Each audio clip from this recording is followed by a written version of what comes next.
Won't you take me home? Give me So that was how I got married during the pandemic. This video is a story time about my wedding, and I'm going to be doing my hair while I talk about my wedding. This one is for those of my subscribers that like gist. I have gist for you guys. A lot of you guys found my channel because I do hair, so I'm also going to be doing my hair. Today is wash day, so I'm going to wash and style my hair. I'm taking out my 2 weeks old cornrow first, and I've already taken out this section. So let me get into it. Towards the end of last year, I got engaged to the love of my life. I don't even know how I felt like I was going to be able to do my hair and talk at the same time. So just like most people that get engaged, start planning a wedding. The first thing I put into consideration when I was planning my wedding was the wedding date. I wanted it to be in a festive period because I wanted a lot of people to be able to come. I wanted there to be a lot of food, dancing, just like the typical Nigerian wedding, you know what I mean? So I chose the Easter period, Easter 2020, just a date around that period. 2020 has been one hell of a roller coaster. Like, if you're not living under the rock, you should know what I'm talking about. A pandemic hit the world like boom! A certain virus, very communicable and deadly, was infecting everybody all over the world and killing people. And it had no treatment, it had no vaccine. I'm just going to use this shea butter to pre-poo my hair and get my hair ready for the wash process. The only way to contain the virus was to prevent its spread, and that preventing person-to-person transmission of the virus. Everyone was advised to stay at home. There was social distancing. You had to stay 6 feet away from each other. If you really had to go out, you had to wash your hands, sanitize your hands, wear a face mask and all. And the last thing you want to think about at that moment is to call a gathering of people, because that is going to be an avenue for the spread of the virus. As everything was happening, I was so scared. Hey God! I was literally the person counting the coronavirus cases in the world. Every day I just wake up. The first thing I do when I wake up is check, please, how many coronavirus cases do we have? What is going on? Which country is on lockdown? What is happening? What am I going to do on the wedding day? Am I going to die before marrying the love of my life? God, how we all die? Is this how we all perish? Like, I was so scared. By the time Nigeria recorded their first case of coronavirus, I had already finished with my wedding plans. We were supposed to have a traditional wedding, and then a week later we were supposed to have the white wedding ceremony. The white wedding ceremony was also supposed to have a reception where we receive guests, dance, party, you know what I mean. One of the first plans I already made was printing and distributing of the invitation cards. I'd already distributed about 200 copies of invitation cards to guests, and that was informing most people about the wedding. I had already spent a lot, and I feel like the first things I usually spend money on are not even the most important. You bother about the hall where you're going to do the reception, the venue, paying the decorators and everything, because they're one of the most important things you want to put out of the way. You're going to write the venue of the wedding in your wedding card, the colors of the day and all those things. So you have to make those arrangements first before you print out invitations. I'm about to shampoo my hair, and the shampoo I'm going to be using is this Expel Hair Care Restoring Clay Shampoo for dry, cracked ends and oily root. In case you're wondering, this is not a sulfate-free or silicone-free shampoo. I'm using this ORS hair mayonnaise to deep condition my hair. There are a lot of ways you can add heat to your deep conditioning routine. You can use 2 plastic bags and then put a hot towel in between them. As days were passing by, I stopped planning the wedding. I just lost everything. I couldn't make any payments anymore to anybody because I didn't even know if the wedding was going to hold or not. Everything kept on getting worse. Like, borders were being closed, and some of our relatives who stayed outside the country were supposed to come back for the wedding, and we couldn't imagine having a wedding without our siblings. Like, it was really tough. So it got to a point where we had to decide as a family. Vendors were calling us and asking us, hey, what's up? What are you doing? Corona is spreading. My parents, they said they were open to whatever decision we make as a couple, that they were going to support us. Because he has already paid my bride price earlier before the whole corona stuff, you know, bride price, dowry, introduction, all the traditional rites have already been fulfilled, except the traditional wedding, which is the Igbanku, which is the place where the bride dances and winds her waist. My husband and I discussed it, and because most people were postponing their weddings at that period, we initially planned to postpone the wedding because that was the most logical thing to do at that point. The wedding was postponed indefinitely, both the trad and the white wedding. After the wedding was postponed, my fears intensified again.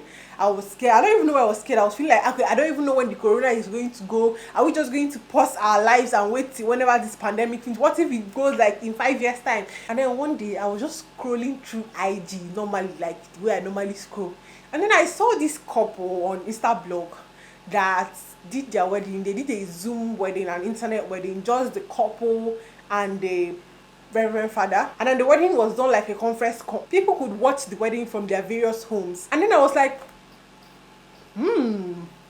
that's not a bad idea. I discussed with my husband, and during that discussion, I discovered who I really was. I found out that I didn't even want a big wedding all this while. I was just doing it because everybody was doing it, and I didn't want to look like maybe I was the worst or I was poor or something. Before the whole pandemic stuff started, I used to think that I was going to be very, very stressed out on my wedding day because I can worry for Africa. I'm going to just like, oh my God, where's the cake? Oh my God, where are the people? Oh my God. So then I feel like this whole pandemic thing is an escape. So I now asked him, how about we have a wedding with no guests? I realized that the wedding is actually just for everybody to come and celebrate, but you're the one going to do the marriage, so you should be able to say what you want to do. You should be able to do what you want to do in your own way. You're not getting married for the people. Most people want a situation where most of their friends come and celebrate with them on their wedding day, but that's not the important part of the wedding. It's the marriage, it's the commitment, it's the vows that you're taking. That is the most important part of the wedding, and not what we have taken it to be. Now we plan to have a no guest wedding. We informed our families about it, and they were like, okay, cool, fine. We started planning it because you know how everything is. You have to inform the church. You don't have to just show up on the church on the wedding day and maybe you wouldn't even see the priest. So I was still worried about it, even though it was going to be a no guest wedding and everything. First things first, we had to cancel the trad. Not like cancel, postpone indefinitely, and hopefully we're going to get to do it soon. I'm going to be doing twists, and I'm going to be using hair paint wax. Won't you take me home?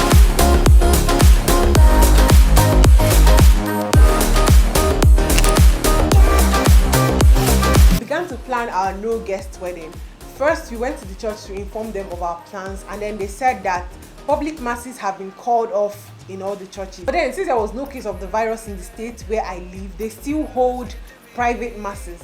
But then at the private masses, they only admit only 20 guests, and they must stay 6 feet apart in the church. The reception was completely cancelled. Please, I want to ask you something. Please, if you know how I can collect my money back from the vendors I've already paid for the reception, please tell me, because that one is even the problem I have now. The plans that procrastination, like running into the market early in the morning to buy maybe veil, shoe, or some of those things I just want to like delay a bit, were the things that I really needed for the wedding. And then markets were closed, so I couldn't really get those things, especially the ones I ordered. Then I now entered trouble. I ordered wedding rings from a particular vendor in Lagos, and story, rings could not be delivered because of the lockdown and everything. Understood. My wedding day, I thought that everything had ended.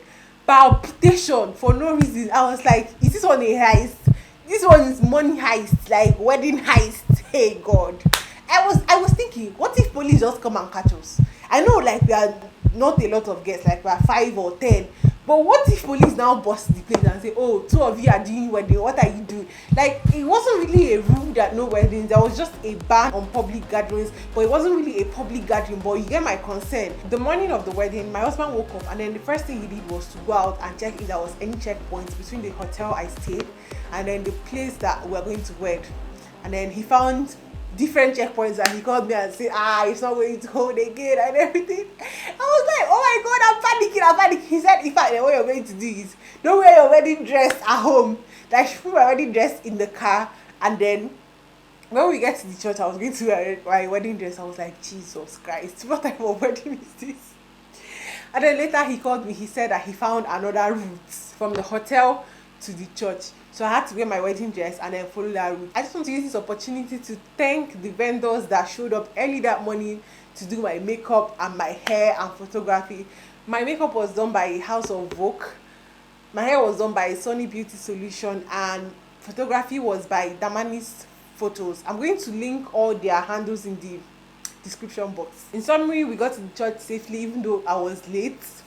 And to the glory of God, I got married to the love of my life in a very peaceful, short wedding ceremony. Oh, no ceremony, just like wedding mass and no reception. After the wedding, we went home, we ate, took pictures, and that was how everything went. I don't think weddings are going to remain the same after this whole pandemic issue. I feel like even after the whole pandemic, the guests are going to be very limited because people would not want crowd at their ceremonies anymore.